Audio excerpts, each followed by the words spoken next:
Hi, it's Ash, the vegan neuropsychologist, and welcome back. It's been a while since I uploaded. Actually, we've just moved house and I've been working on a couple of side projects, but our internet is back on and I'm really stoked to be back uploading videos onto YouTube. Now, I will be doing some videos about moving and because we've downsized and talking about minimal living, but today's video is actually about productivity tips for when you're feeling depressed and anxious. And this video was inspired by a comment that I saw on another channel. The question was asked, how can we be more productive if we've got clinical depression and anxiety? And I thought it was a really interesting question, which is why I'm doing a video response. So to the young lady who asked the question, I hope you're watching, and to everyone else, I trust you find this information valuable and something that you can put into practice right away, even if you're not experiencing depression and anxiety. So when we're feeling depressed and anxious, one of the biggest things to go downhill is our productivity, because we lose motivation, we get overwhelmed, and everything just seems too hard.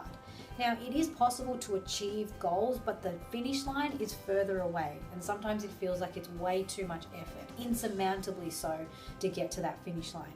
Now, when we're feeling stressed or depressed, our brain actually doesn't function in the same way as usual, which is one of the reasons why our productivity can go down. Now, if you're curious about this, I actually did a video about it recently. I'll put a link to that video down below, so make sure you check it out after you watch this. I want to talk about overthinking though, because overthinking is a classic feature of being depressed and being anxious. When we overthink, we have so much going on in our mind, we experience a sort of mental paralysis because we don't know which direction to go, and so we end up doing nothing. So the first tip is to go from thinking about the big lofty goal and instead scale it back and start thinking about the smaller steps that we need to take to achieve that goal. And when I say small steps, I literally mean tiny steps that we can take, that we can accomplish in one day that's going to get us closer to the goal. So I'll give you an example. Let's say your goal is to get in shape. So what's involved? Maybe we need to eat more fruits and vegetables, drink more water, and start an exercise routine. Maybe we also want to eat more whole plant foods and less processed packaged food. Now, all of these steps still seem a little bit lofty. We need to scale it back even more.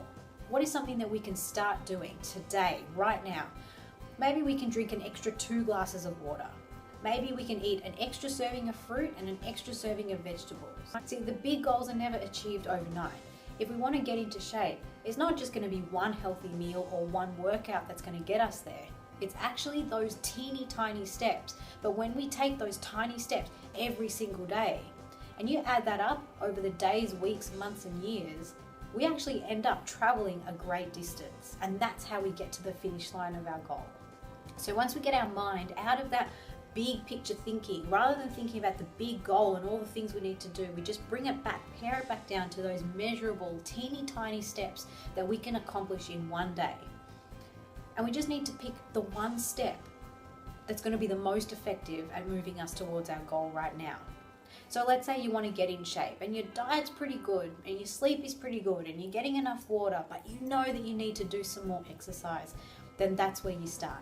Pick something that you can start doing today, right now. Just one thing, one teeny tiny step you can take that's going to move you closer to your goal. So going for a walk, going for a run, spending some time playing with the dog, running after the kids, doing a yoga class, anything that you enjoy that you know you can do. It is just one step, even if it's only for 5 minutes, even if it's only for 1 minute.